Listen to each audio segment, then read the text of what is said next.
Ya, perkenalkan nama saya, panggilannya Pak Cekemon. Mon. Langsung saja. Dari rakyat biasa aja Pak, rakyat jelata. Saya ingin bertanya, Bapak sering menyebutkan bahwa IKN akan dilanjutkan, akan dibatalkan, atau itu menurut saya abu-abu Pak. Karena Bapak bilang nanti tunggu masalah dasarnya selesai dulu. Nah Pak, di Lampung ini ada contoh konkret Pak, Kota Baru di sana 15 menit dari sini mangkrak. Buktinya proyeknya mangkrak, masalah dasarnya nggak selesai-selesai sampai hari ini. Nah, jadi menurut saya Bapak ini hanya cari aman saja, mengatakan IKN akan dilanjutkan tapi nanti. Kalau menurut saya tegas saja Pak, mau lanjut enggak. Alasannya bahwa udah diundang-undangkan harus dilanjutkan, tapi kapan? Masalahnya kita nanti pasti ada masalah lagi. Masalah dasar di Indonesia pasti selalu ada. Jadi IKN itu kira-kira bakal dilanjutkan atau tidak Pak? Itu saja, terima kasih.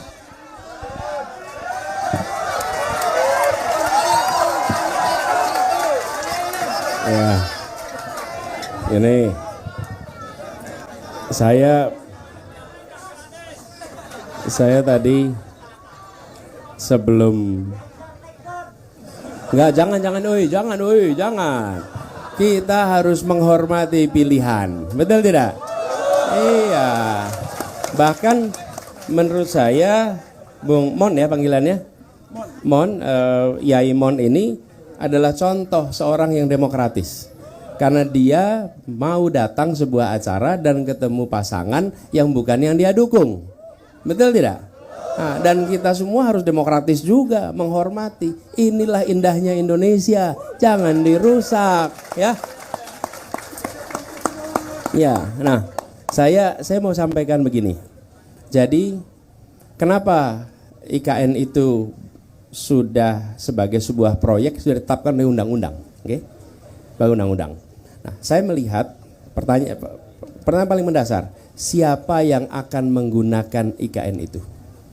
Yang akan menggunakan adalah aparatur negara. Aparatur negara. Dari mulai presiden sama pejabat-pejabat dan pekerja pemerintah pusat. Satu tempat itu. Oke? Ini sama seperti tadi saya coba cek tapi kok nggak ketemu datanya. Di Lampung misalnya, di Lampung nih. Ada kalau tidak salah 51% sekolah di Lampung itu statusnya rusak. Rusak berat nih. Sekarang kita punya uang. Uang ini mau kita pakai untuk apa? Memperbaiki sekolah 51% yang rusak berat nih. Atau mau dipakai untuk membuat gedung baru bagi dinas pendidikan. Begitu. Jadi bukan soal urusan dasar kita akan selesai. Tapi kalau ini bukan urusan dasar, ini problem. Problemnya apa? Sekolah rusak. Sekolah rusak tidak ada anggarannya. Kenapa? Karena anggarannya dipakai untuk urusan yang lain. Pupuk. Subsidi pupuk kita diturunkan kemarin. Nah sementara petani kita mengeluh soal pupuk. Lah kalau kita alokasikan anggarannya untuk membangun kantor, bagi siapa? Aparat negara. Aparat negara masih bisa bekerja dengan kantor yang sekarang. Nggak ada dampaknya. Oke? Jadi saya menghormati keinginan untuk membangun ibu kota. Nggak apa-apa. Oke? Tapi hari ini kita sedang butuh menyelesaikan problem nih. Kalau sekolah rusak, itu berisiko. Oke? Kemudian puskesmas. Kalau tidak salah 40-an% dari kelurahan kita masih belum punya puskesmas. Jadi kita mau bangun mana? Mau bangun Kementerian Kesehatan yang bagus di Nusantara atau mau bangun puskesmas di seluruh Indonesia? Itu persoalannya Bung Mon. Jadi ini menjadi persoalan yang sudah jadi politis. Kalau politis apa?